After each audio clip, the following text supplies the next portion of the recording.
the autocorrect. Those who don't love you, just kidding. Okay, with this.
Yeah, you did this one.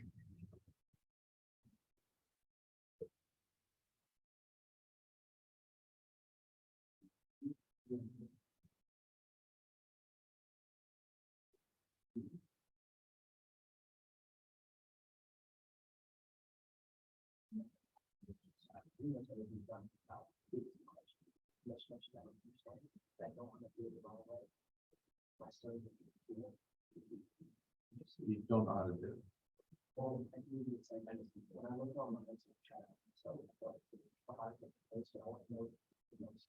Can I see the question? It's like all the television. Television is on the road.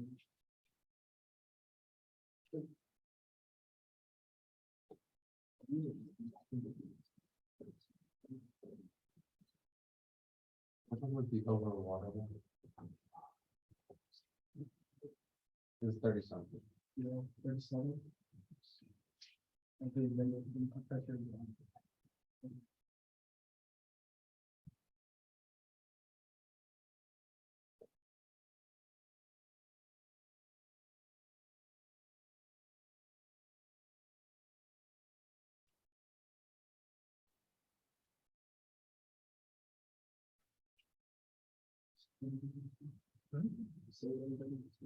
Oh, yeah. So they actually did better, like, Yeah, I figured that. Well, it's exciting. yeah, 37.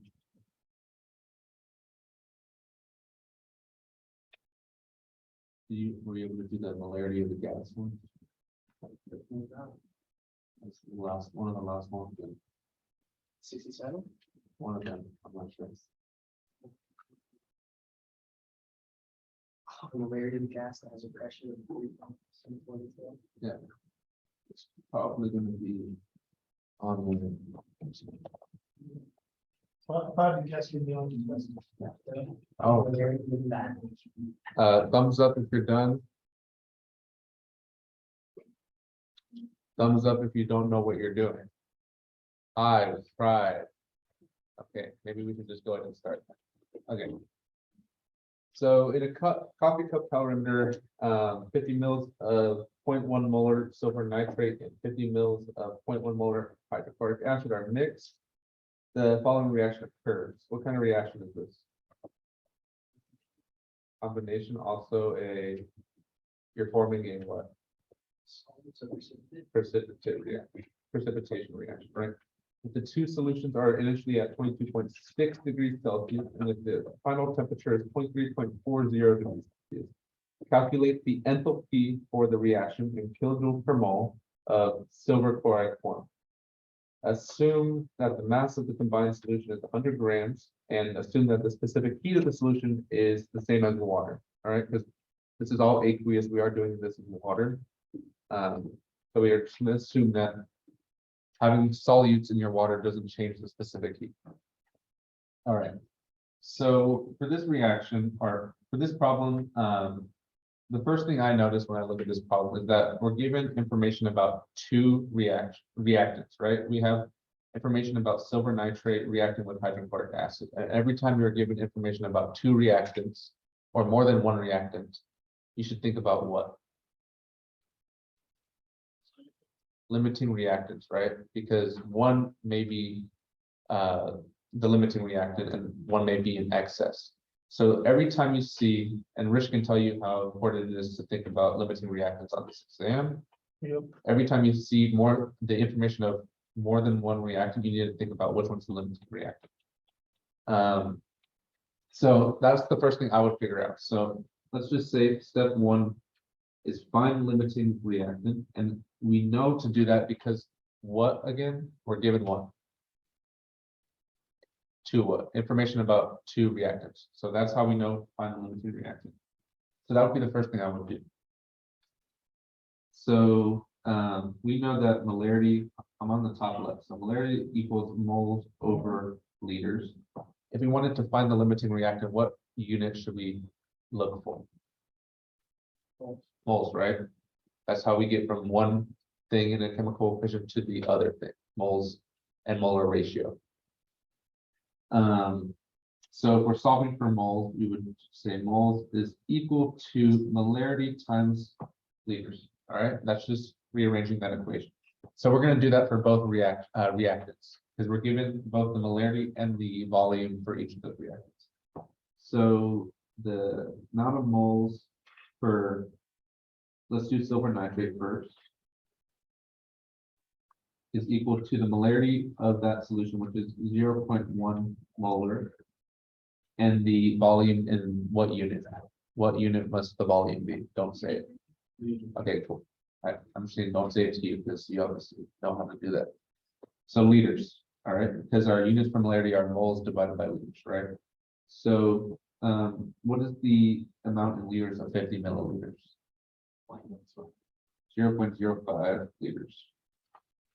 And if you put that into your calculator, you should get 5 times 10 to the minus 3 moles of AgNO3. But we're really concerned about the silver ion, right? We're not concerned about the entire thing as a whole. But we realize that for every 1 mole of silver nitrate, there's how many moles of silver ion? 1, right? It's a 1-to-1 ratio. So you can say that's equal to the moles of Ag plus, if that helps. Next thing, so that was for AgNO3, so now we need moles of HCl. So it's same numbers, so we expect to get the same amount of moles. So 5 times 10 to the minus 3 moles of HCl. And this is equal to, because it's in a 1-to-1 ratio, for every 1 mole of hydrochloric acid, you have how many moles of chloride anion? 1, right? It's a 1-to-1 ratio. So this is equal to moles of Cl minus. And we see that there, in this equation it gave us the ratio of, or I guess the molar ratio from silver to silver chloride and chloride to silver chloride is what? The molar ratio, 1-to-1. So these both equal, if you did the stoichiometry, you would get the same, the theoretical yield would be 5 times 10 to the minus 3 moles of AgCl. And I can just show you what I mean. So for using this equation, for every 1 mole of Cl minus 1 mole of AgCl is formed. So 1 mole Cl minus, it is producing 1 mole of silver chloride. So that's why it's the same number. So 5 times 10 to the minus 3. Do we all understand that so far? Are we all with it? Yeah. Any questions? I'm expecting questions because a lot of people didn't know how to do this, so that's okay. So ask questions if you get confused at any time. How was a review y'all did in class today? Wait, hold on. Is that the answer? What was that? Is that the answer? Like, are you done? Oh, no, that's not the answer. That's like the very first part of the problem. Oh, okay. Yeah, because I was like, okay. Sorry. Yeah, so this is just what we're doing here. Here, it's kind of hiding on the side. Oh, sorry. So step one, I said, was find the limiting reactant. And so all this work right here we just did is just to find the limiting reactant. And which one's the limiting reactant? Neither. They both, you can say they both are the limiting reactant, or there's no limiting reactant because they have exactly the amount of each needed to completely react with the other, right? We all see that? So. All right. So our next step would be to figure out the heat of the reaction, because we figured out the amount of moles, and the underlying principle that we're trying to figure out is the enthalpy, right? So enthalpy delta H is equal to what? Well, we know the units are kilojoules per mole. Yeah, so if that's the units, then that must mean that enthalpy is equal to energy, which in thermochemistry we say heat over what? Moles, right? So Q over N. Or I'll just say Q over moles, so we don't get that confused. So we already have one component. We already figured out how much the amount of moles of AgCl that's formed, right? So that's done. So we can check that out. We need to find what now? Heat, right? So that's our missing component. We're asked to find delta H. Delta H is equal to Q over N. We already found N. We need to find Q now. All right. So let's see, how do we find Q?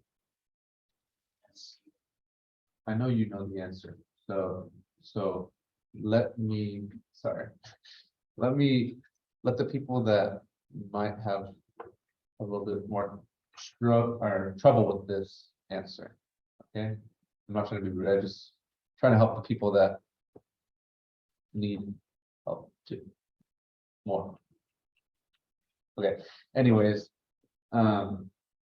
yeah, so like we said, we're going to use Q equals MC delta T. That's the basic equation that we should be using for a lot of these, all right? Reading the question or reading the problem, it says that the solutions are initially at 22.6 degrees. All right, so let's just say that's our water, that's our surrounding environment. So we have a system here, and the reaction is these two things forming a bond, and everything else around it is just water, okay? That's basically what's happening. And it's saying that the temperature of the solution increased. The temperature of the solution increased. So is heat going out of the reaction or going into the reaction? So the heat of the solution, so the heat of the water increased. So that means heat's being transferred to the water, right? So the heat of the reaction is endo or exothermic? Exothermic, right? Because it's transferring heat to the surrounding water. All right. So if we know that the reaction is exothermic, do we denote that with a positive or a negative sign? Negative sign. So negative Q of reaction is equal, and this is the underlying principle to solve all these problems, is that the heat of a reaction is equal to the opposite sign of the heat absorbed. So let me try to figure out how to word that better. So the heat gain or loss by the reaction is equal and opposite to the heat absorbed by the surrounding area. So in this case, if our Q of reaction is negative, that means our Q of the surrounding area, which we're going to say water. So Q of H2O is what sign? Positive or negative? Positive, right? Because the heat released by the reaction is being gained by the water in equal amounts. We're assuming that there's not heat that's being lost to like the coffee cup or the bomb calorimeter, okay? So this is the principle that we should be using. It's not always going to be a negative Q. It may be, if the reaction's endothermic, it would be a positive Q, right? So this is what we're looking for here. We're looking for Q of reaction. So this is the variable we're looking for. We know that the heat of the water is equal to, so Q of H2O equals what? MC delta T, right? This is for anything. The heat associated with the a physical process in changing temperature is equal to MC delta T. So now we just need to solve for Q of reaction. So if we plug this in for Q of the water, negative Q of reaction, Rx and it's just reaction is equal to MC delta T of our water. Are we together so far? Yeah. Anyone lost yet? Anyone have questions yet? Speak now, or what did you say? Rich? Wherever goes. Yeah. Okay. So now we're solving for Q of reaction. So we divide both sides by, or multiply both sides by -1. So we get Q of reaction is equal to MC delta T, and we got to carry that -1 over. So that was all multiplied by -1. All right. So now all we have to do is just plug in all the information, and we're going to use the mass of the water, right? Because this is all, everything on this left side was from the water, right? So we're going to use the mass of the water, we're going to use the specific heat of the water, and we're going to use the change in temperature of the water, all right? So it tells us that the mass of the water in the problem, it said, assume a mass of 100 grams for the combined solution, which is, we're just going to say that the 100 grams is the water, okay? Because yes, technically, some of that mass is probably the salts that were dissolved, but we're just going to say overall, it's going to be the mass of the water. So 100 grams. The specific heat of the solution is said is what? That of water. What is it? 4.184. Make sure you have that one stamped onto your brain for tomorrow's test. And the specific heat of that is joules, or the units for that is joules per gram times degrees Celsius. And the change in temperature of the water is said the T final was this number, 23.40. And the initial temperature, so TI, is equal to 22.6. So what's the change in temperature? How do we find that? Yeah, subtract what though? So T final minus T initial is equal to 23.4 minus 22.6, and you should get a nice round number. Well, it's not really of what? Plugging this into your calculator or doing mental math. 0.8. And it should be. All right. Does everyone? I mean, we know how to find delta T, right? So now we just plug that into right here for our delta T. Delta T is 0.8 degrees Celsius. You plug that into your calculator, you get a Q of reaction equal to negative 334.72 joules. All right, are we done yet? No, right? So this, we're about what? A third, maybe 2/3 through the problem now. We already found moles, we found heat, now the final step. But before we go to the final step, we need to make sure our units are for heat are what? Kilojoules per mole, right? So it's saying it wants it in kilojoules per mole. What we found heat, when we found it, it was in joules. So what's the conversion from joules to kilojoules? Let me that. So we know that there's always 1,000 joules in 1 kilojoule. That's just your SI prefixes.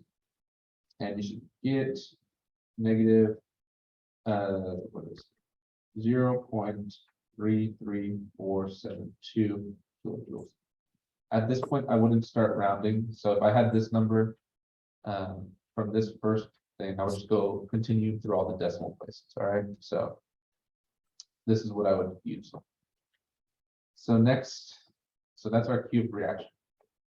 So coming back to our checklist, we needed cube reaction, which we just found, and we had the moles, but which we found earlier. So what's the last thing to do? Divide the heat of reaction that we found in kilojoules divided by the amount of moles that we found earlier, right? So if we do that, we should get, I'll do it in orange. Delta H is equal to heat of the reaction, which we said is negative 0.33472 kilojoules, divided by the amount of moles, which we, and this is the point where you would, if you had a limiting reactant, you would use the amount of moles formed from that limiting reactant. But because we didn't have a limiting reactant, it doesn't matter which one we use because they're both the same number. So they're both 5 times 10 to the minus 3, which you'll use here. Okay, so 5, 10 to the. Is there a question? Oh, that hurts. And this should give you a nice number of negative 66.9 units of kilojoules per mole. So that part, that's equal to your delta H. What would be the sigma? Let's see.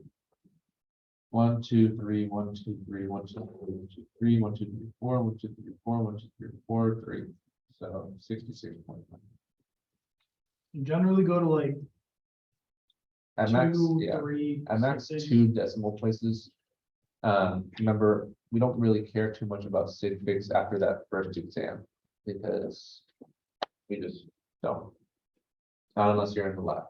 And Frank could look out how many numbers listed off, like 4, 3, like you have to take into account all those numbers. It's just like, it's too tedious.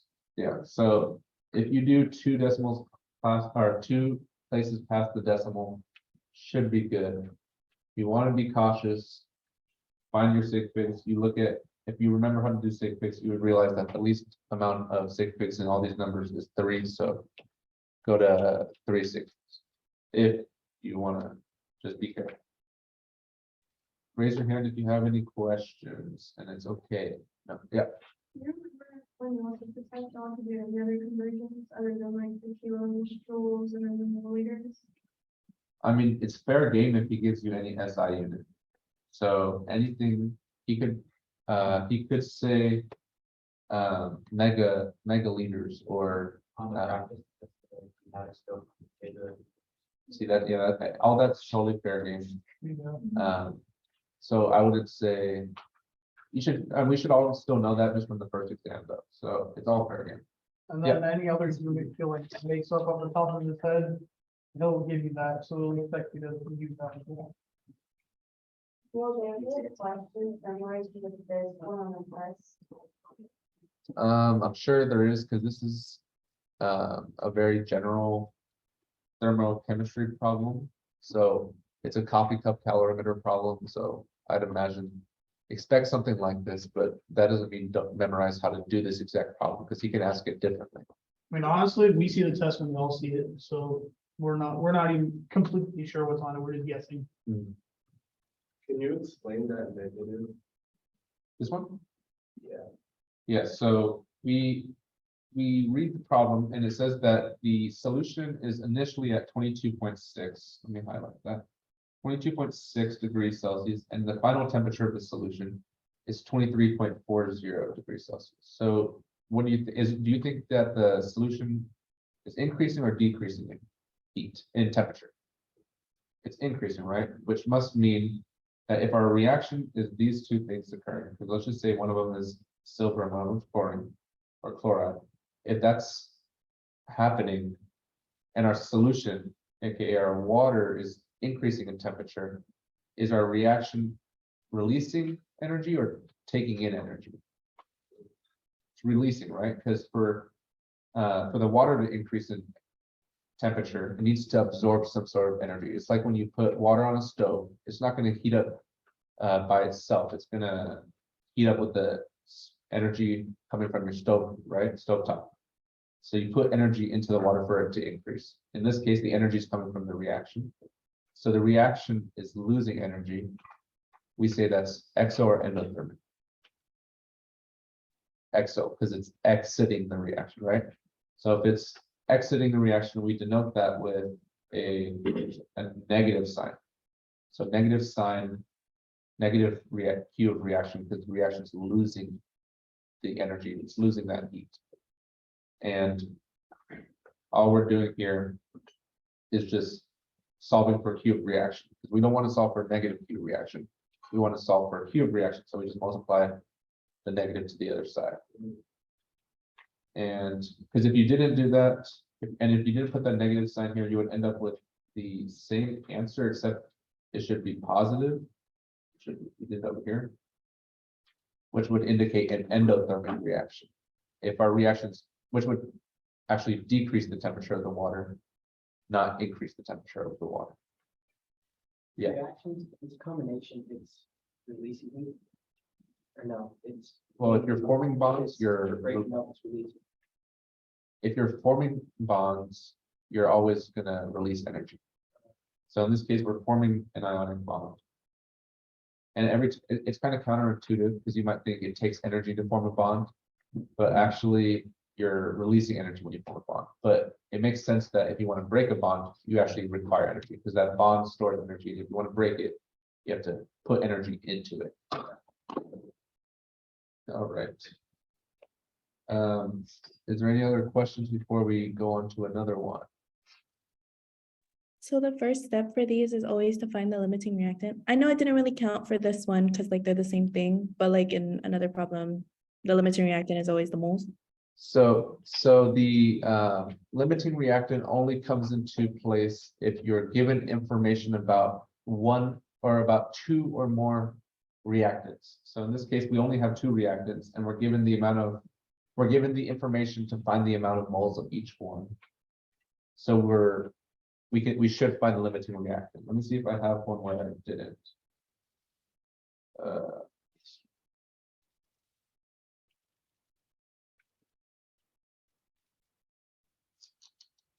So this one right here, there's no limiting reactant because it just tells you like there's only one thing that's happening. The salt is breaking up into its ions. So there's no limiting reactant for that one. There's another one in this thing about, I think so. We'll get to it later. I don't want to waste time looking for this stuff, but essentially, the only time you look for a limiting reactant is when you're given information about two or more reactants, about the amount of two or more reactants. All right, does that answer your question? Yeah, it does. Thank you. Yeah. All right. Let's move on to 63. The heat capacity of a bomb calorimeter was determined by burning 6.79 grams of methane of energy of combustion, negative 802 kilojoules per mole in the bomb. The temperature changed by 10.8 degrees Celsius. And how do we know that the temperature, well, it's implied because this reaction is exothermic, right? Because it's it's a combustion reaction. And two, it said that the heat of the reaction is a negative number, which means the heat is the reaction's exothermic, so it's releasing heat into the calorimeter, which must mean that the temperature of the calorimeter is increasing, right? That's how we figure that out. So I want to give you some time to work on this one. Just try to get as far as you can. Hopefully you can get some steps in there. So I'll give you 5 minutes. Let's do that.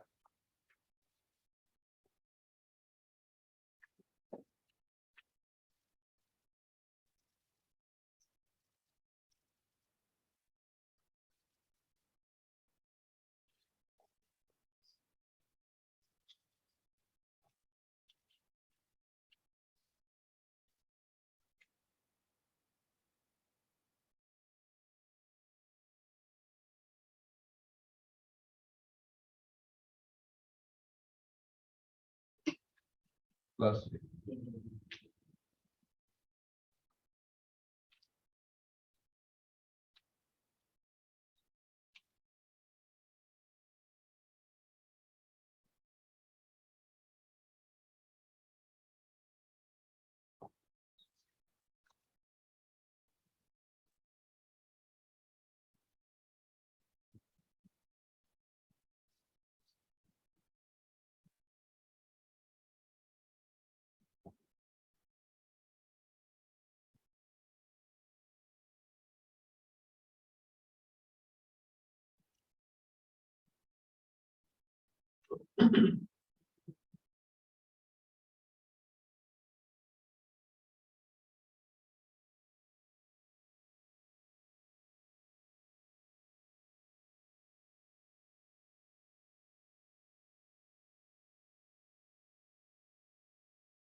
Pretty stuck. I think I finished. You think you finished? Can You wanna walk up? Wait, it's just A, right? I didn't do B. You can do the.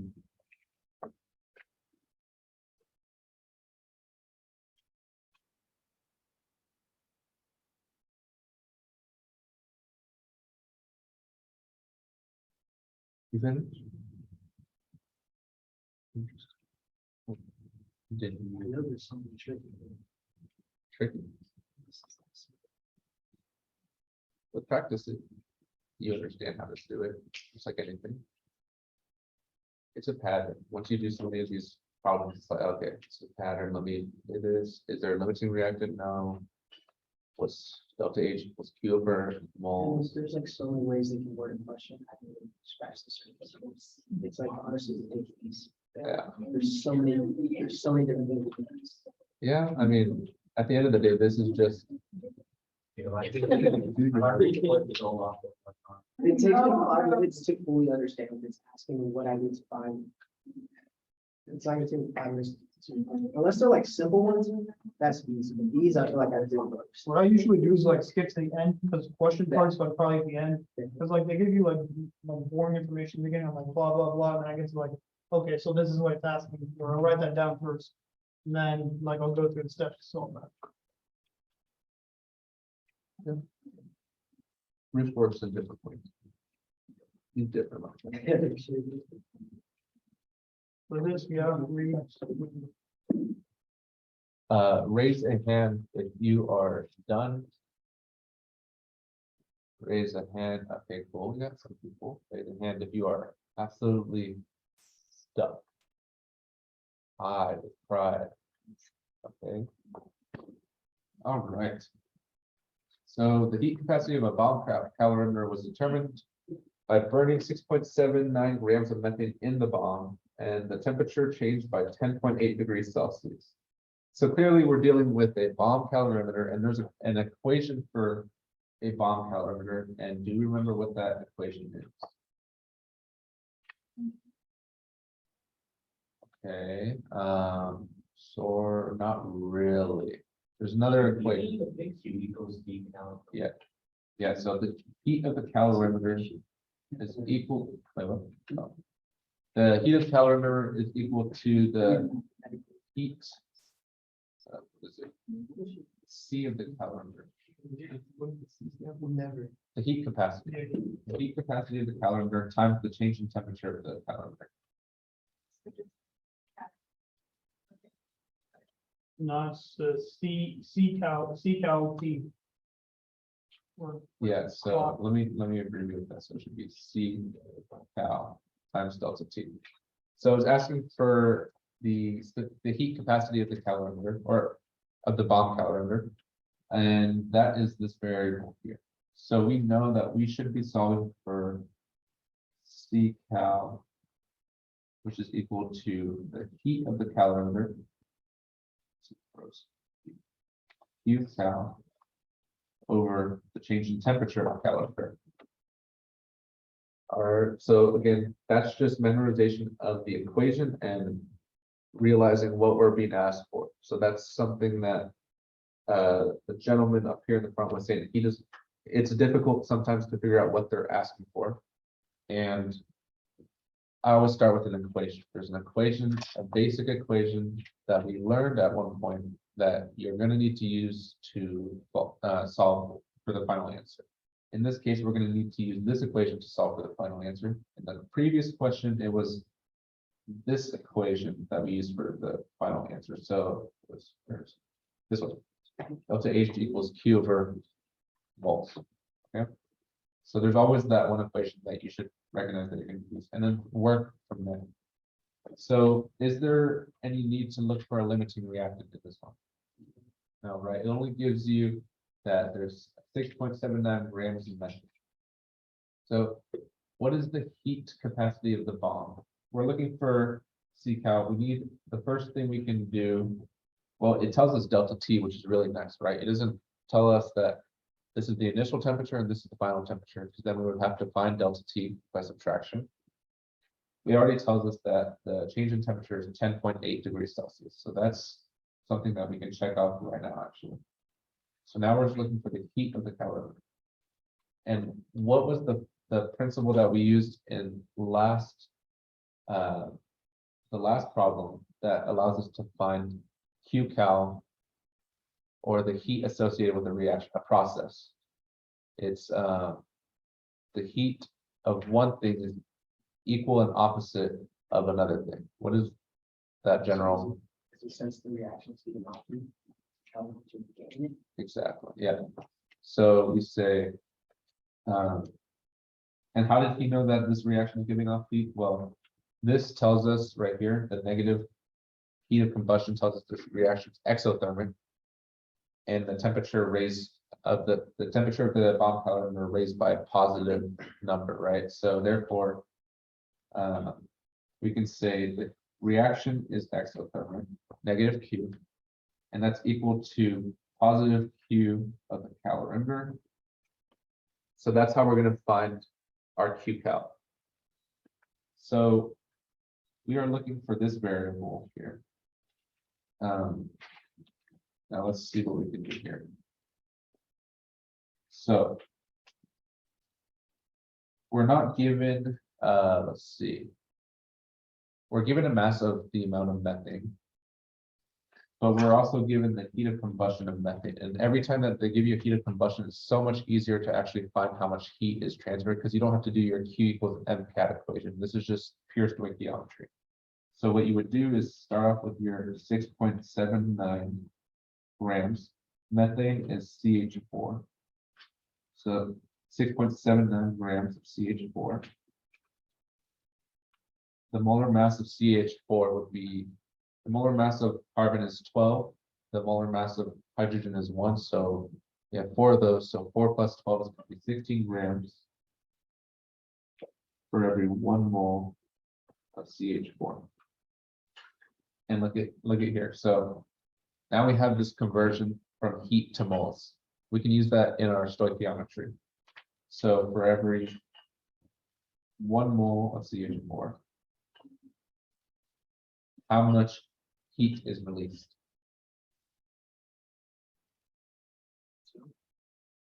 Negative 802 kilojoules.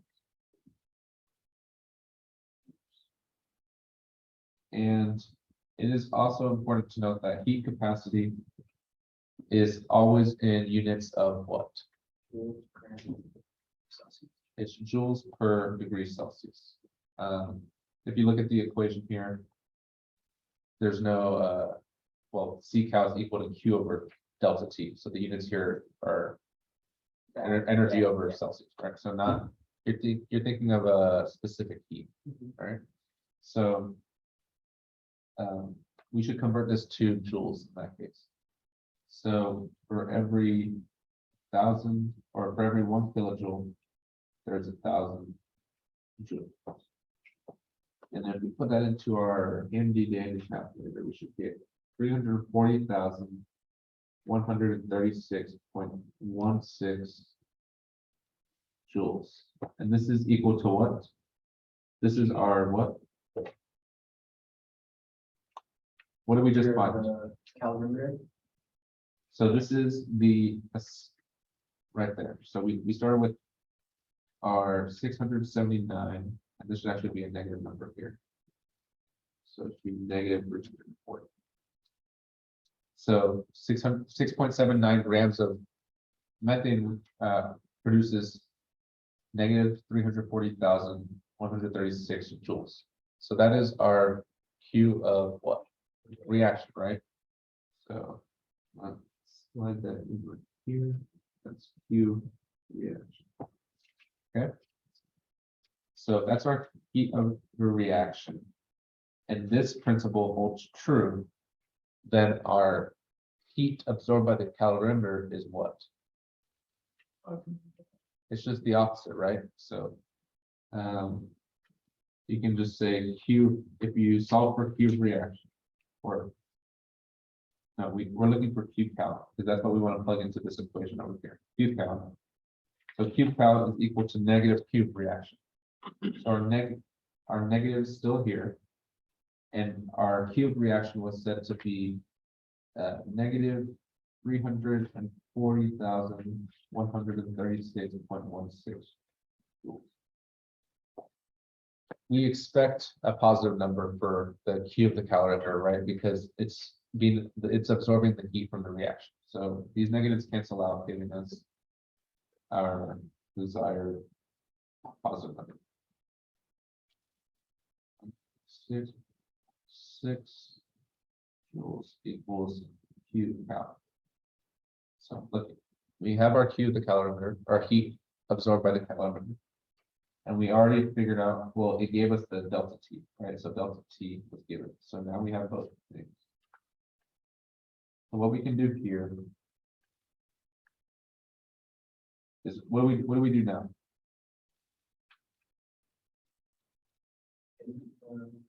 See the common intelligence. Does that what it wants? I mean, it doesn't give what it wants. It says, so if you look at the lecture slides, and I can pull them up on my iPad, heat capacity of calorimeters is always in joules per degree Celsius. That's going to be the units that we're going to use, all right? It could be in kilojoules, but typically it's standardized as joules for whatever reason. I don't know why they switch up from one thing to the other.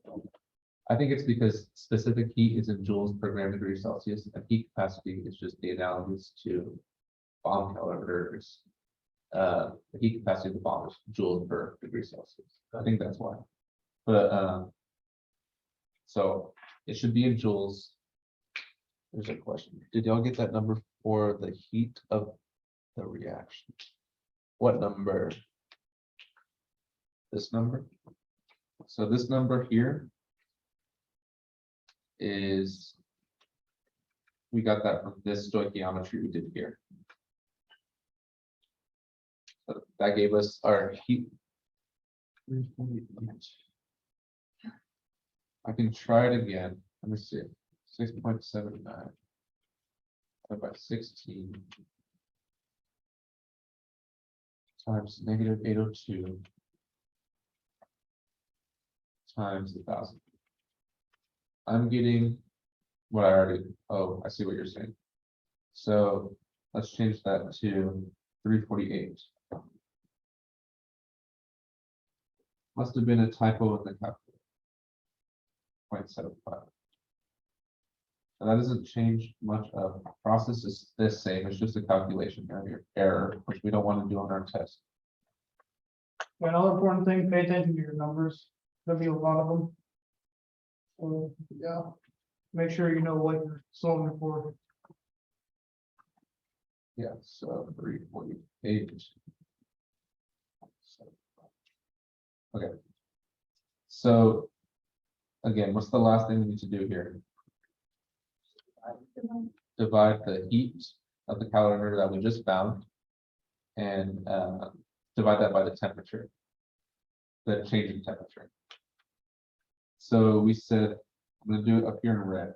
So last step is C of the calorimeter, heat capacity of the calorimeter is equal to Q cal, which we said is 340,000.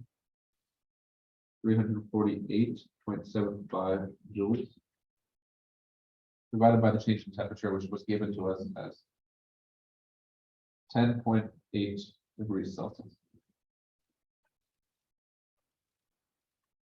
Okay, so if you let's see what that gives us in the calculator. 340 348.75 divided by 10.8 gives you number of about, let's say, let's round it to 3.15. 3.15 times 10 to the third. Oh, 10 to the fourth. So it's about 31,500 joules per degree Celsius. So we're going to use this rounded number for the next section, okay? On the test, you probably won't have a multi-step question like this. You may, but it may not require you to use the number that you solved in the previous question. So we're going to use this number going forward if we need to. So that's part A. Not too much work for that one in comparison to this one. But is there any questions before I move on to part B about part A? Question. So basically, if there's no questions, you see this, Calorimetry, you just have to know the flow of energy for all calorimetry problems. that's the basic principle, yeah. That's like half the battle right there. If you can figure that out, then the rest of it's just plugging in numbers. Mhm. All of like the equations, we're gonna have to know. Yeah, I don't think they give you. How many questions? a lot. But if you're gonna take the MCAT, which I'm sure. Who's here is pre-med or pre-med? Okay, so all y'all are gonna need to memorize the equations. So might as well do it now. I mean, okay, here's the thing with that, be lucky you're given a calculator on this test, because on the MCAT, and I don't know about the DAP, but on the MCAT, you're not given a calculator. What? How many of y'all didn't know No. that? Anyways, memorize the equations now, so you don't have to do it later. So is there any questions before I move on? Nope. So everyone should be able to solve this on tomorrow's exam, yeah?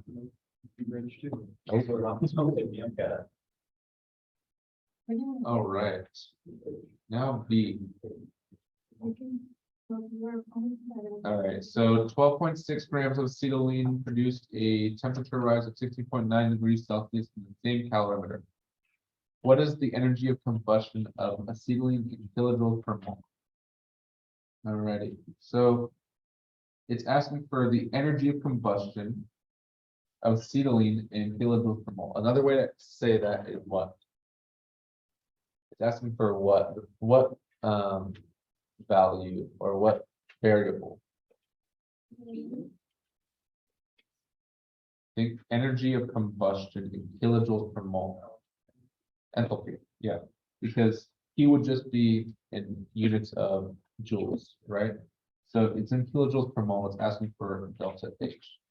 So again, right now, what we're doing is identifying what we're looking for. We're looking for delta H, and we know that's equal to what? Q over moles, exactly. Good job. You're fine. Q of what specifically? The heat of the calorimeter or the heat of combustion or the heat of reaction, right? And divided by the moles. So here we have some amount of acetylene is produced, or yeah, no, some amount of acetylene produced a temperature rise. So that's nice. They tell us delta T. We may need that somewhere. 16.9 degrees Celsius in the same calorimeter. If it's same calorimeter, you're probably going to need information from the previous problem, which we just solved, because we now know that the specific heat of that or the heat capacity of the calorimeter, C cal, is equal to 3.15 times 10 to the 4th joules per degree Celsius. All right. So that's where that comes in, and we may eventually need to use that. So we're looking for moles and we're looking for cube reaction, right? So let's first find the easy thing. Let's find moles. So 12.6 grams of acetylene, so C2H2. What's the molar mass for acetylene? 26.06 grams. 0.4 for every 1 mole C2H2. And also they're limiting reactant. No, right, so that's another thing to ask yourself. So we're just looking for moles of C2H2. And when you do that, you should get 0.484 moles of C2H2. So we should at least be able to get there. So like on the test, when we are taking it, do you want us to like write out all of the numbers and then just underline like which one was it for, or should we just like do? Well, I mean, people solve problems however they want. I said, or I think we identified what we are looking for, and we realized that we need the heat of reaction and then the moles. So I said, let's find moles first. That's the easiest thing. That's just using the molar mass, right? Is that answered? And I was asking like, you know how you put 4 and 4, like Oh, point so why as do you your draw answers? You But like the calculator is like 0.48387. Oh, 0.484, When, like when we're taking this, should we like actually write out all the numbers, or should we just keep it? You can, I think anything past 4 decimal places is not going to change your answer a whole lot. So I went to 3 here. I probably could have gone to 4 to be extra safe, but anything after 4 is just not going to change your answer by a lot whatsoever. So I'd say if you're doing this problem, do 4 decimal places. All right, I did 3. It's not going to change the answer too much. All right. Sorry, I didn't understand the question. I was going off of. Yeah, I guess different tutors are like, they kind of say different things, so I was asking. Yeah, again, it depends on, like, you can try adding as many numbers behind that decimal point to see if you get a different final answer. And maybe you can try that right now while we do this way. But I don't think it'll change it too much. Yeah, they say not to round, and I did, as you see, I didn't round to 0.5. I rounded to the 3rd decimal place. All right, so I wouldn't say this is a major rounding to 3 decimal places. Here's what I do, right? So for when I'm writing the test, I'll just write down like the number with like 3 decimal places on like the actual test. But in the calculator, I'll use the like exact number. There's like a little store function. If you use like the TI-30, whatever the calculator. No, it's not. This one, this is. Yeah, that one. There's a store button at the bottom. I use that. So then I can just do like A times like whatever number, so I don't have to type it all. All right. So now we're looking for, we found moles, so now we need the heat of the reaction, right? And so what is important about this problem now? Earlier, so problem number 1 we did today, we said this is true. Negative, the heat lost by the reaction is the heat gained by the water. The second question we did, see a pattern. The heat lost by the reaction is gained by the calorimeter.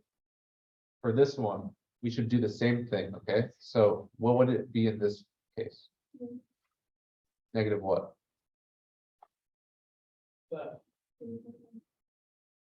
Let's work with variables first. Well, where's negative 3.15? Q cal, negative Q cal. So the Q cal is the calorimeter gaining heat or it's gaining heat? So in that case, it would be plus Q cal, right? So plus Q cal is equal to negative what? Q reaction. There we go. Awesome. Is this because you're still referring back to the first problem? No, I'm looking at B. So it says the temperature rises 16.9 degrees. So the temperature, and it's also a combustion reaction because this is C2H2 is a hydrocarbon, right? And it's we know that those reactions are very exothermic. So our heat of reaction is a negative value. Right? So we're looking for cube reaction, so we can just solve for cube reaction by multiplying both sides by -1, so we get cube reaction is equal to negative Q of the calorimeter. All right. So what's the equation that we should then use to figure out Q of reaction? You have two equations here. Q equals MC delta T, or Q equals specifically tailored to calorimeters. Q cal equals, yeah, so Q cal, or we're going to utilize the fact that Q cal equals heat capacity of the calorimeter times delta T. All right. Again, so these are things that we should recognize.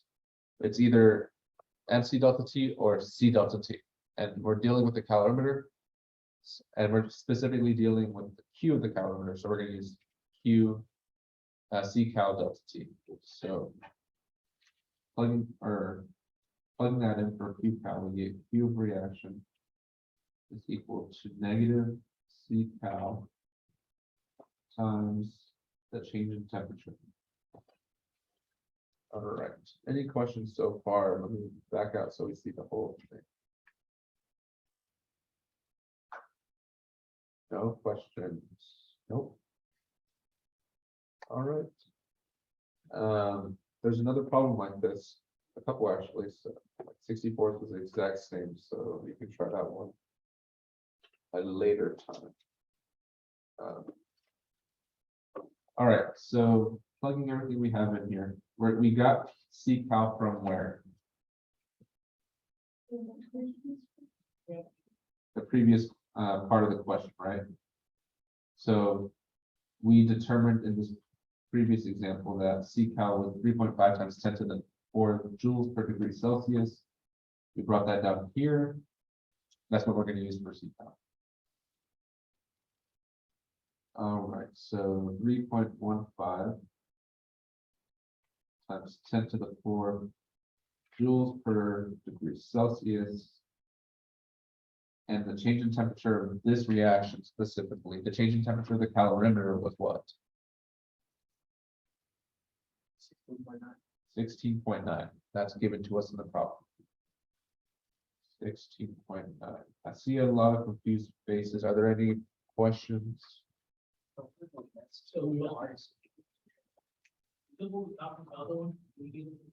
Yeah, so we have to, or else we can't solve the problem. So we found this in the first part A, and it kind of alludes to that we should use something from part A when it says it was reacted in the same calorimeter, because it's saying that there's some continuity here. Therefore, you can use the same heat capacity because it's the same calorimeter. And you had a question? Or you had something? Is there an easy way to know the heat of transfer? Stuff like that's kind of.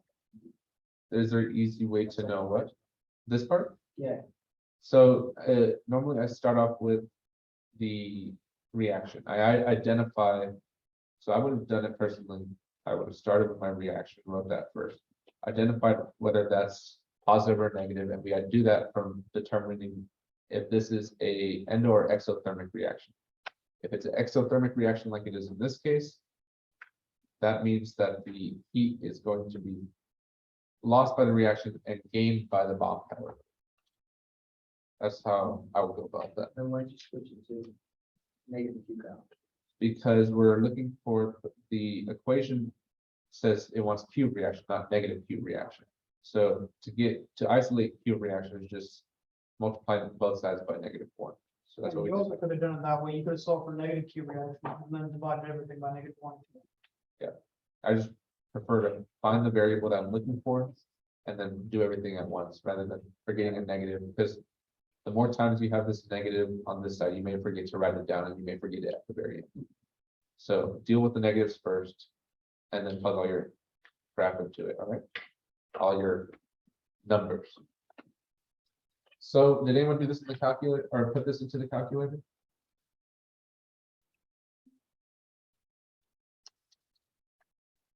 Make sure this is the same calculator you're using for the test. You're so accustomed to typing in those numbers, not fast fashion. So this part just goes into your calculator. Or you can do MCAT math. Which we're not gonna do, right? Anybody get an answer? 532,000. 532,000, you said 350. And is that supposed to be positive or negative? Negative. All right, so that's our cube reaction. But we have to convert it to kilojoules, because that's what the problem's asking for. So there is exactly 1,000 joules in 1 kilojoule. You should get, this is equal to negative 532.350 kilojoules. All right, any questions? Because the last part, this number here is cube reaction. So look, we found moles earlier. That was the first thing we did. That's the easiest thing. We found cube reaction right now. Now we just do delta H is equal to plug in those numbers. So equal to, let's do these in different colors. So we said that moles, or let's, yeah, so the cube reaction is right here. So that is, sorry, I'm all over the place. 532.35 kilojoules. And the moles was right here. 0.484. Yeah, question. Yeah, give me 1 second. Or 0.484 moles. And putting that into the calculator, you should get number of about negative 1099.9 kilojoules per mole is equal to delta H. All right, what was the question? In chat. Oh. It was, why wouldn't the delta H be positive, I guess, for cube reaction? Why is the delta, why is cube reaction not positive? So you got to carry over your negative. Oh, I see, yeah. So you're right. This was a negative number. I should have brought that negative up here. So it is, I just forgot to bring the negative. Again, right, it's negative because this is an exothermic reaction, loses the heat. That's kind of you're right, you're right track, you know, you can't swim. If you can identify it. Yeah, but Some people just work with numbers. so you just want to email you a little more finished with it then?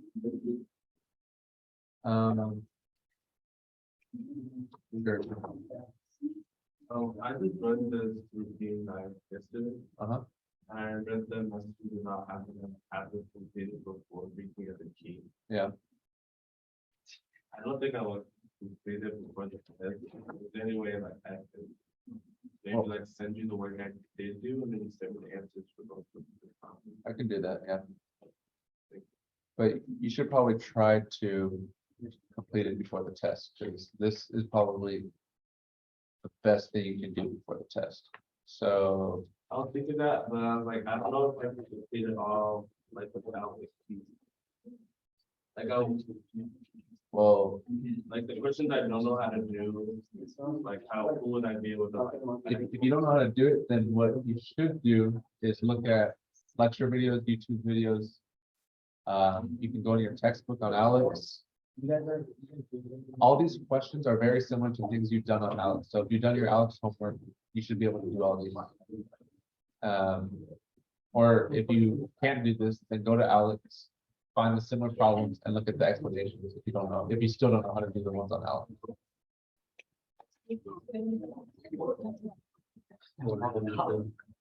Yep. They do it so All hard. right, that's all we have for today. Please don't cry in the corner. We have another session tomorrow at 2:30. That one's gonna be in the SEB. So, yeah. Like, subscribe, do all that good stuff, and see y'all later.